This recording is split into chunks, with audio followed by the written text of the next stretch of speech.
Canada में study permit मई 24 intake के लिए लगानी तो है, बट जो वो क्वेश्चंस हैं जो आपको काफ़ी परेशान कर रहे हैं उसका हम यहाँ पे सॉल्यूशन लेके आए हैं। यस, हमारे पास स्टूडेंट्स के बैक टू बैक ऐसे क्वेश्चंस आ रहे हैं जो उनको कंफ्यूज कर रहे हैं about the attestation letter, about the उनकी जो स्टडी परमिट एप्लीकेशंस उनको लगानी है, पीएल लेटर कब आएगा। तो ऐसे कुछ जो मेजर क्वेश्चंस हैं जिसको हमने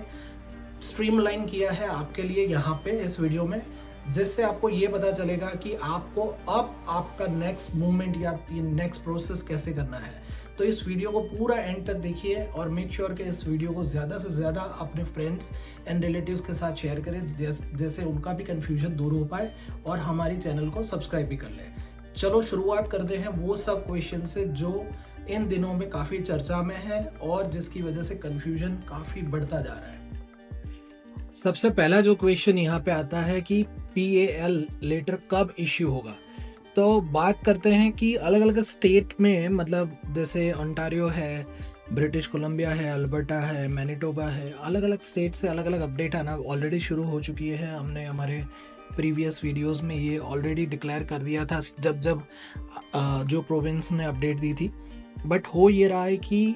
मेजर स्टूडेंट्स अब जाने वाले जो उनका मतलब जो कॉलेज है वो ओंटारियो में है और ओंटारियो की काफ़ी कॉलेजेस के थ्रू अपडेट अभी भी आना बाकी है। कुछ कॉलेजेस की अपडेट आ चुकी है, जैसे कैनाडोर से आ चुकी है अपकमिंग डेज में, और कॉलेजेस भी दे रही है, लॉयलिस्ट भी दे रहा है, ठीक है। बट सेनेका है, कॉनेस्टोगा है, मोहाक है, बहुत सारी ऐसी कॉलेजेस है जिसमें हम बच्चे जाने वाले जो है उनके नंबर्स बहुत ज़्यादा हैं, बट वहाँ से अपडेट नहीं आई है। तो yes, provisional attestation letter Ontario की जो कॉलेजेस है वो इशू करना शुरू कर देगी। बट इसी वीक में अपडेट जहाँ से आ रही है उस बेस पे ये लग रहा है कि यस, नेक्स्ट वीक में आपको मतलब आपका पीएएल इशू होना शुरू हो जाएगा।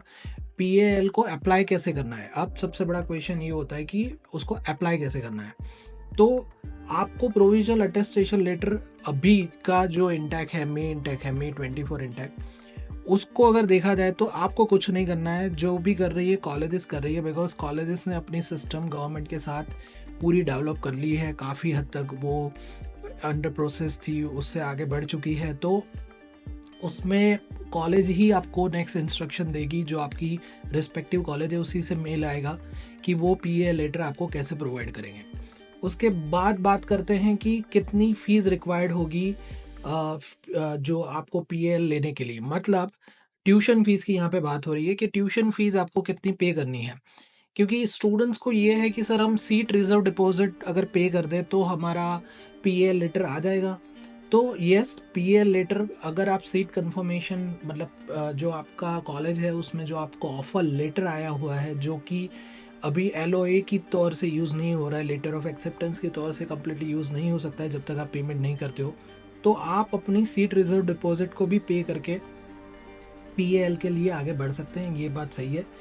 बट अगर हम मे इंटेक की वीज़ा फाइल की प्रोसेसिंग को अभी देखने जाए तो ऑफकोर्स आपको एसडीएस कैटेगरी में, स्टडी डायरेक्ट स्ट्रीम कैटेगरी में आपको जब एप्लीकेशन लगानी है तो आपको 1 साल की ट्यूशन फीस पेमेंट करना बहुत ही ज़रूरी है। तो मेक श्योर कि आप 1 साल की ही ट्यूशन फीस भरें, जिससे वो फीस की जो रिसिप्ट है वो भी आपको ऑन टाइम मिल जाए और आपको वीज़ा फाइल लगाने में दिक्कत ना हो। तो हम इसके बाद वाला जो अब स्टेप बता रहे हैं वो यही है कि स्टेप्स कैसे हमें कवर करने हैं, मतलब सबसे मेजर क्वेश्चन, क्योंकि ये बहुत ही इंपॉर्टेंट क्वेश्चन है, स्टूडेंट्स को यहीं पे कन्फ्यूजन हो रही है, क्योंकि यहीं से हम बात करेंगे टाइमलाइन के बारे में। तो स्टेप समझते हैं कि आपको सबसे पहला स्टेप यही करना है कि आपके पास ऑफर लेटर होगा ही होगा। अभी बहुत ही कम स्टूडेंट होंगे या तो ना के बराबर होंगे जो नया एप्लीकेशन लगाएंगे मेन इंटेक के लिए। तो ये बात तो क्लियर है कि उनके पास ऑफर लेटर होगा जो कॉलेज में वो जाना चाहते हैं, ठीक है। तो उसके बाद आपको 1 साल का ट्यूशन फीस भरना है, फिर मेडिकल का टेस्ट ख़त्म करना है, और जीआईसी जो 10,000 की जगह डबल हो के अब 20,635 हो चुका है, वो पेमेंट करनी है आपको, और उसका भी सर्टिफिकेट ऑप्टेन कर लेना है। उसके साथ साथ आपकी जो वीज़ा फाइल है उसको रेडी करके उसका मतलब समझ लीजिए ड्राफ्ट एसओपी या फाइनल एसओपी जो आपको स्टेटमेंट ऑफ पर्पस बनाना है वो भी आपको जल्द से जल्द क्लियर करना है। और उसके बाद आपको वेट करना है ओनली पीएल लेटर के लिए, मतलब प्रोविजनल अटेस्टेशन लेटर के लिए, जो आपको आपकी कॉलेज देगी। तो अगर ये प्रोसीजर आप फॉलो कर रहे हैं तो ये होगा कि मार्च 3rd वीक या लास्ट वीक में आपके पास जब PAL आ जाएगा तो आपको आपकी खाली वीज़ा फाइल सबमिट ही करनी होगी, बाकी सभी स्टेप आपने ख़त्म कर लिए होंगे। तो ये बहुत इम्पॉर्टेंट स्टेप है, इसको आप नोटिस कर लीजिए, मतलब अपना जो प्रोसेस है उसके लिए इसको थरली फॉलो कर दीजिए अगर आपका May 24 इंटेक है। वरना आप ये जो स्टेप PAL लेटर आने के बाद करेंगे तो ऑफकोर्स आपके पास स्टडी परमिट एप्लीकेशन लगाने का सफिशिएंट टाइम नहीं बचेगा। और बात करते हैं नेक्स्ट क्वेश्चन पे कि जो अब तक का सबसे क्रिटिकल बोला जाए या नॉन प्रेडिक्टेबल क्वेश्चन बोला जाए वो है, और जिसके ऊपर सबसे बड़ा कन्फ्यूजन बना हुआ है, जिसके ऊपर सब स्टूडेंट्स कंफ्यूज हो रहे हैं, टेंस हो रहे हैं, वरीड हो रहे हैं, पेरेंट्स को भी ये टेंशन हो रहा है कि ये कैसे होगा। तो ये है कि वीज़ा प्रोसेसिंग टाइम अगर डिले हुआ और मेरी कॉलेज की जो स्टार्टिंग डेट है वहाँ तक मेरा अगर वीज़ा नहीं आ रहा है तो ये हम कैसे कवर करेंगे, इसको हमें कैसे डील करना है। तो ये जो क्वेश्चन है उसका बहुत सीधा सा आंसर है। सबसे पहला आप ये रीज़न समझिए कि जब PAL लेटर की बात कैनेडियन गवर्नमेंट ने मतलब IRCC ने इंट्रोड्यूस की थी तब उन्होंने ये टाइम देखा था कि मे इंटेक के लिए सफिशिएंट स्टडी परमिट एप्लीकेशन लगाने का टाइमलाइन बचना चाहिए। तो वो ऑफकोर्सली दिख रहा है कि वो यहाँ पे उन्होंने उस टाइम पे जब जनवरी में डिक्लेयर किया था तब से लेके अभी तक काफ़ी हद तक प्रोसीजर उन्होंने क्लियर कर ली है। दूसरी बात ये देखनी है कि कॉलेजेस ने भी ये चीज़ें इम्प्लीमेंट कर दी है, तो कॉलेजेस भी ऑलरेडी IRCC के कांटेक्ट में है कि मे इंटेक में आने वाले बच्चों का वीज़ा प्रोसेसिंग हो सके उतना जल्दी हो जाए। तो जब भी PAL आएगा आप अपनी एप्लीकेशन स्टडी परमिट की लगाएंगे, बट मेक श्योर कि मैंने आगे वाले क्वेश्चन में ये बताया कि आपको इतने स्टेप पहले करके रखने तो आपका वीज़ा फाइल एप्लीकेशन आप जल्द से जल्द लगा पाएंगे। तो आपका वीज़ा फाइल अगर एप्लीकेशन चला जाता है तो ऑफकोर्स कॉलेजेस आपसे आपकी वीज़ा फाइल एप्लीकेशन का सबमिशन कन्फर्मेशन मैंडेटरीली मांगेगी। ये स्टेप देखना आपके लिए इम्प्लीमेंट हो ही जाएगा। तो कॉलेजेस क्या करेंगी, IRCC से ये डेटा एक्सचेंज होगा कि कितने बच्चों ने वीज़ा फाइल लगा दिया है और उनका वीज़ा फाइल एप्लीकेशन का ये कन्फर्मेशन नंबर है, जिससे वीज़ा फाइल की एप्लीकेशन को हो सके उतनी जल्दी प्रोसेस कर ले। मान लीजिए कि वो जल्द प्रोसेस नहीं कर पा रहे या आपका सबमिशन लेट हो रहा है या कोई भी रीज़न से फाइल का आंसर डिले हो रहा है, तो जो मे इंटेक में जो भी कॉलेजेस में आपने अप्लाई किया है, जो कॉलेज में आप PAL फाइनलाइज कर रहे हो, वो कॉलेज ऑफ कोर्स उसके अल्टरनेट ऑप्शन लेके आएगी। नंबर 1 कि आपको जो आपकी कोर्स स्टार्ट डेट होगी उसका एक्सटेंशन मिलेगा, तो वो कम से कम 2 वीक का एक्सटेंशन लेके ही आएंगे, क्योंकि उनको पता है कि ये चीज़ उनको लानी पड़ेगी। ये चीज़ पहले भी कोविड के दौरान हो चुकी थी, तब